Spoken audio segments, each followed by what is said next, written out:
aqui, ó, de novo a situação, né? Q1, partícula, uma esfera, né, na verdade, carregada com a carga Q1. E eu vou colocar essa carga Q1 como sendo negativa, então vou colocar aqui, ó, dados. Vamos considerar aqui Q1, dessa vez sendo negativo, tá? É mantido em repouso por um suporte isolante, né? Tá fixo como está representado aí na figura. E aí uma segunda esfera menor é colocada aqui uma distância D, tá? Essa esfera menor tem uma carga Q2, esta carga Q2 também é negativa, tá? E tem uma massa M2 que a gente vai considerar muito pequena, ok? Essa esfera Q2 ela é lançada em direção a Q1, né? Então a gente sabe inicialmente que, como as duas têm o mesmo sinal, ambas vão se repelir, só que inicialmente ela é lançada em direção a Q1. Então ela vai ter uma velocidade inicial aqui, deixa eu chamar aqui de um V2 zero, a velocidade inicial aqui da partícula 2, ok? Quando a distância entre essas duas esferas for igual a uma quantidade que eu vou chamar aqui de... Então, de novo, repetindo. Q2 vai ser lançada com a velocidade V20 e uma distância d. E aí eu quero saber o seguinte.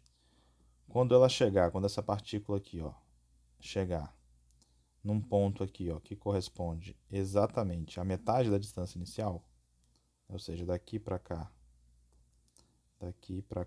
for d sobre 2, qual vai ser essa velocidade da partícula Q2, né? Qual vai ser a velocidade dela? Tudo bem?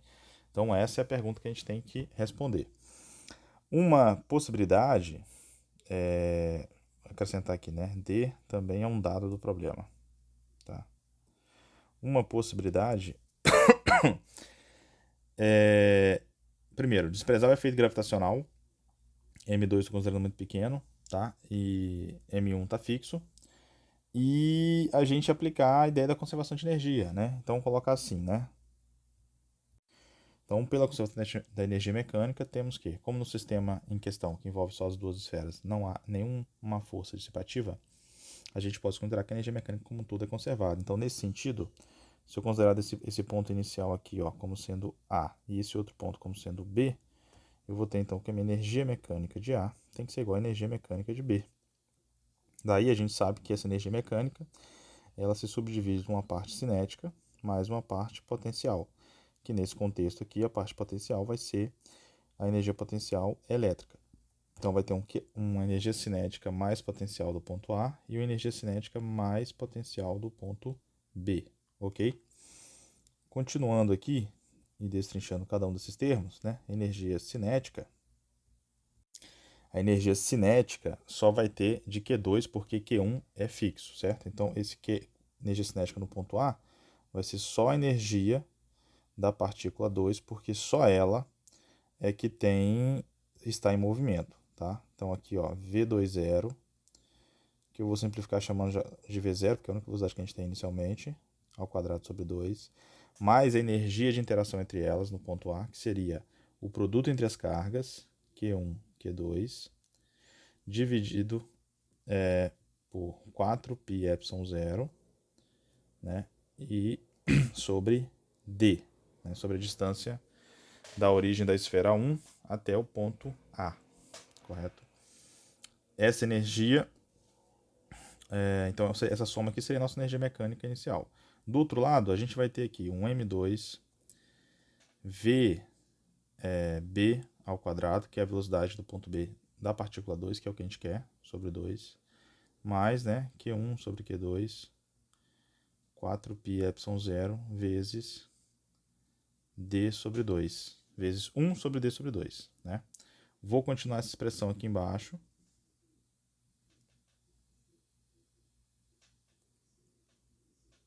Então, repetindo a expressão embaixo e isolando o VB, que está aqui, que é o que a gente quer encontrar, né? A gente consegue simplificar e escrever da seguinte forma.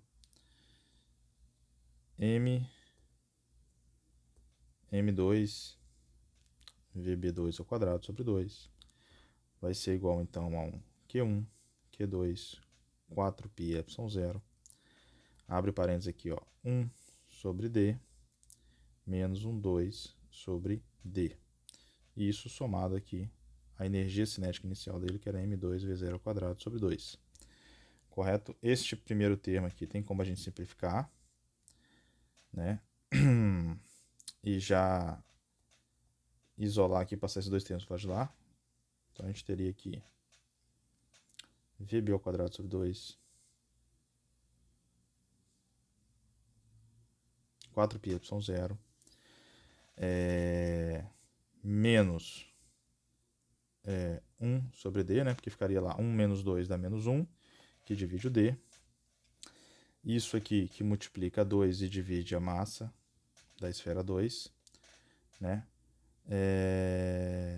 Mais 1v0², né? Porque aí o 2, esse 2 aqui vai simplificar com esse 2 aqui, e esse m2 aqui vai simplificar com esse m2 aqui, tá?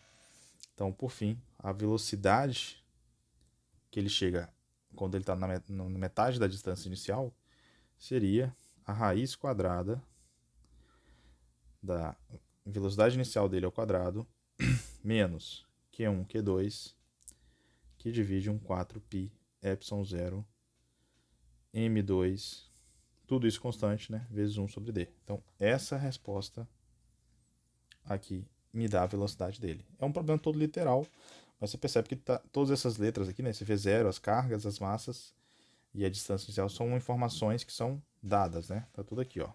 Q1, Q2, D2, M2. Beleza? Então, essa é a velocidade dele, tá? E desses resultados, você pode verificar o seguinte, ó.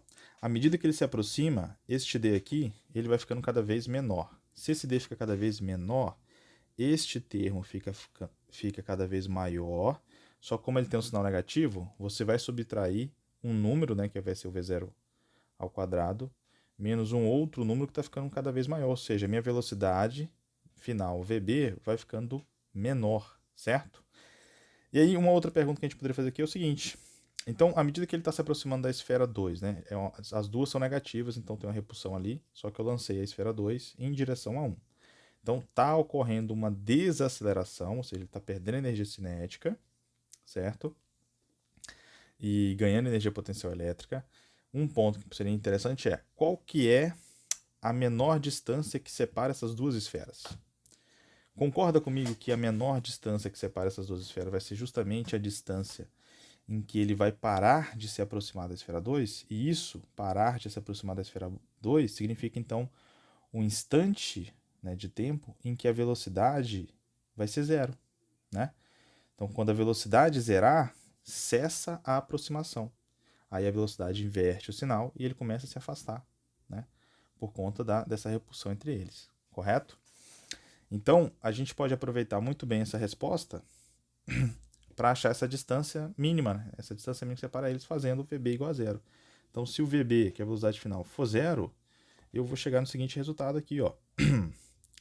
V0², então vai ser igual esse tanto de constante aqui, ó, Q1, Q2, 4πε0, M2, 1 sobre D.